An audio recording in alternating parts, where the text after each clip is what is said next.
that mountain over there on the far right is actually in Uganda.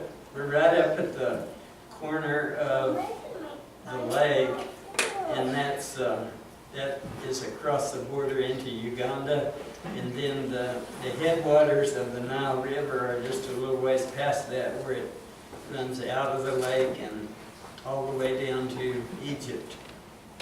But this this fishing community out there is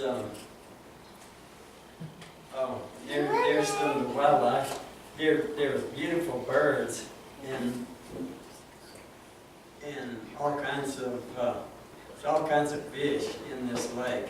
It's a real good fishing area, but it's also a good home for crocodiles and hippos, which are some of the most dangerous animals they have over there. And I'm not sure which one of these beaches it was, but just a couple days after we left there, the news said a crocodile caught a woman that was washing clothes right there on one of these beaches, and she survived but lost a leg, which is still a really bad thing in that kind of economy. Okay, there's some of the fishermen. This was late in the afternoon, and they are getting their gear and their nets ready to go out. They go fish at night and bring the fish back in the morning. So they were just preparing to go out. Now I think there's 10 guys in that picture, and according to the statistics out there in this area, 7 of those people probably have HIV. So you'll notice that you don't see any old men or old women out there.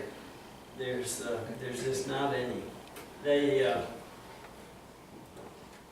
when we walked out and visited with them a little bit, they're all so friendly to Americans, and we certainly have a good reputation with Kenyans, I would say, over the history, I guess, that the U.S. has had with them, which I'm happy about. But one of them kept telling me, "I love Americans. Come get my boat, I'll give you a ride." And I declined. But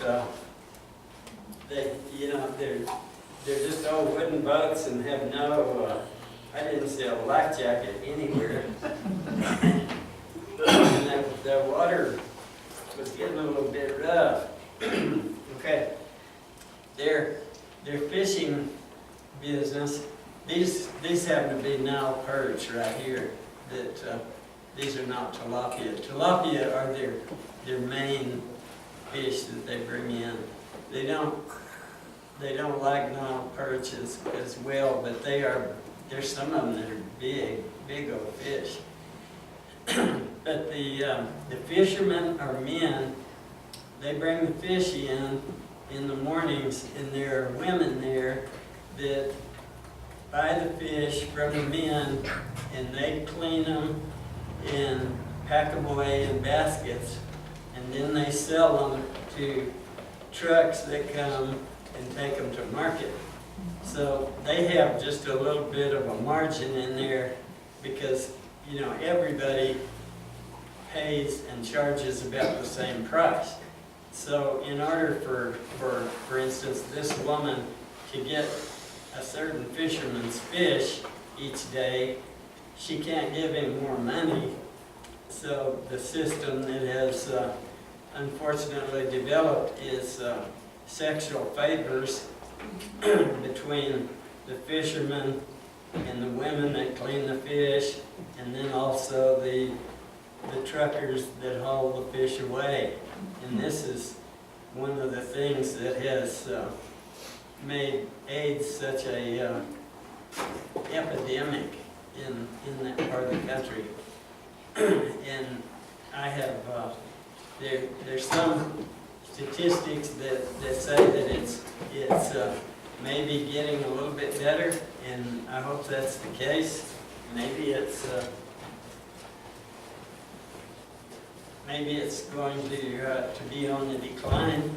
Now, we went just a little ways down the beach, and there's a bunch more boats there, but I couldn't figure out what these little boys were doing.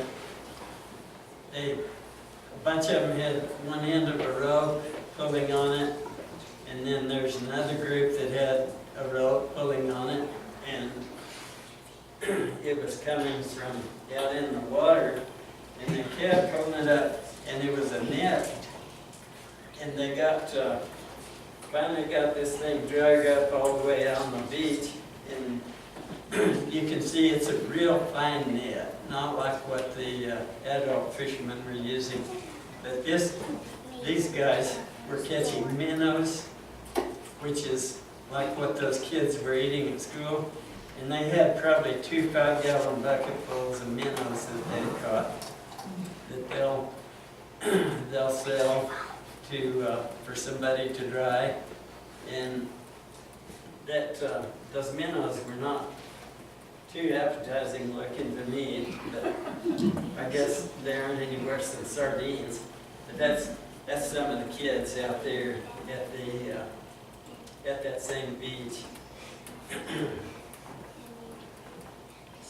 And that's a pretty weary looking traveler out there on the edge of Lake Victoria. And I was nearing the time to head back, and was thinking a lot about Africa and the situation over there. And there's lots of things that we would like to change about Africa, but Kenya is never going to be the U.S., nor probably should it be. But hopefully, over a period of time, there's going to be changes, and I could see some positive changes from this trip to when I've gone before. I think there's progress being made, but it's just a slow process, and it's something that we can't tell them what to do. We can't. We can see a lot of things that we would like to change there, but we haven't had the history and the problems over the years that they've had. It's something that they're going to have to learn and sort out themselves over time. But I think that by helping kids get an education, that's probably the #1 thing that we can do to give them an advantage, because those kids that drop out of school or don't have the funds to finish school end up in Nairobi in one of those slums, and it's just a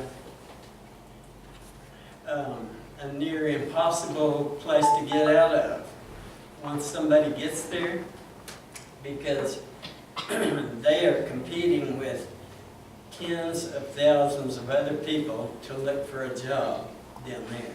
They can only go as far as they can walk, and so it's just become a place that's so full of crime and drugs and prostitution, and it's just a place that you wouldn't wish on your worst enemy. But if we could do something to help one kid stay out of that, then I think it's money well spent.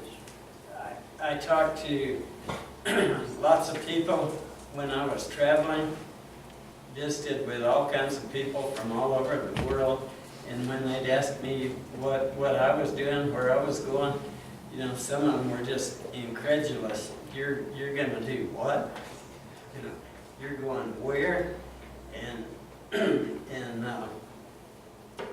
some of them are like, I thought Amy's sermon this morning was so well timed, because she was talking about the unfruitful fig tree, and we might look at Africa as an unfruitful fig tree at times, and so are we going to be the owner that wants to chop it down, or are we going to be the gardener that goes out there and cultivates and fertilizes a little bit and says, give it a little bit of time?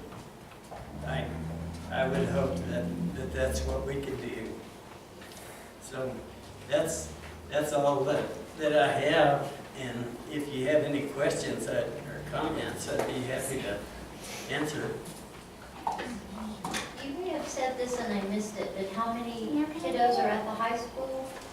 At the high school, it's like 120, somewhere in there. Do they live there or they? Yes. Okay. Yes, they live there, and a part of them are orphans, you know, that live there all the time. And some of them have homes elsewhere, and they go home in breaks. Okay. The teachers live there except for during the school break times. So they have like holiday time, they go home, they're not anymore. Yeah, they have 3 terms a year. So they actually go year-round, but they have 3 breaks. And how old are the kiddos there? Are they? At the high school, Mhm.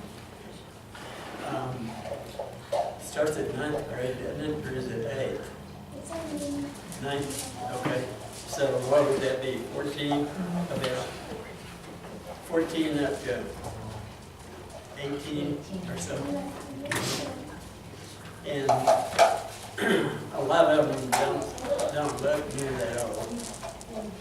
Look pretty youthful. But and then out at the orphanage, I think I mentioned there's about 30 kids out there.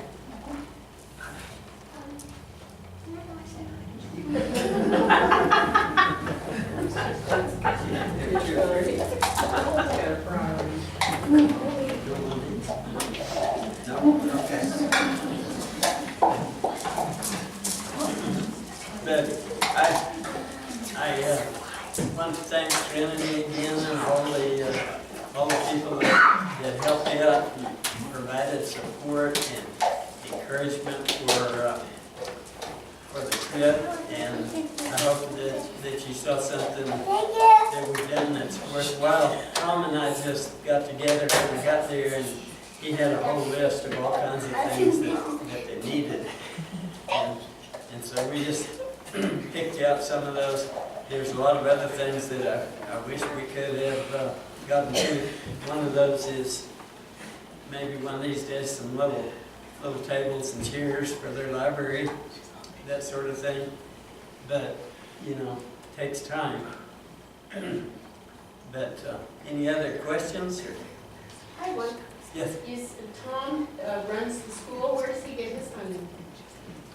Okay, he is funded by donations from a bunch of different people and churches in the U.S. And he's a non-denominational pastor, not affiliated with any church. And we met him back a number of years ago when he was here in the U.S. on a trip. And Tom's had ups and downs, and he's not perfect, and neither am I. But you know, I get along well with Tom, and I can tell you, he lives in a nice house. But if you went in it, probably be sitting on the end table or the floor, because he has very little of his own. And Tom loves and takes care of those kids, and you know, he's just going all the time. That orphanage and high school are 200 miles out there, you know, 11 hours out there. He's out there about half the time, and in Nairobi about half the time. So he's a busy guy, but he has a number of churches in the U.S. that help him out, a number of individuals. And Nairobi is where his office, the Connect with Child, is, and that's Yes. where the 400 kids come during the day. Yeah, Did you get to go see the health hut? we didn't, and we weren't that far from it, but, I mean, it wouldn't be that far if we were here, but it's pretty far if you were over there. And we just, you know, I talked about it a couple times, and we just never were able to, would have taken more than a whole day to get over there and back.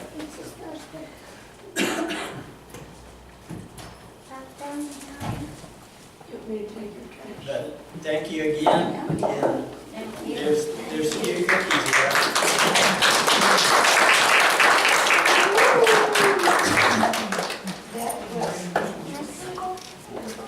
And we hear you're about to go to Haiti now, is that correct?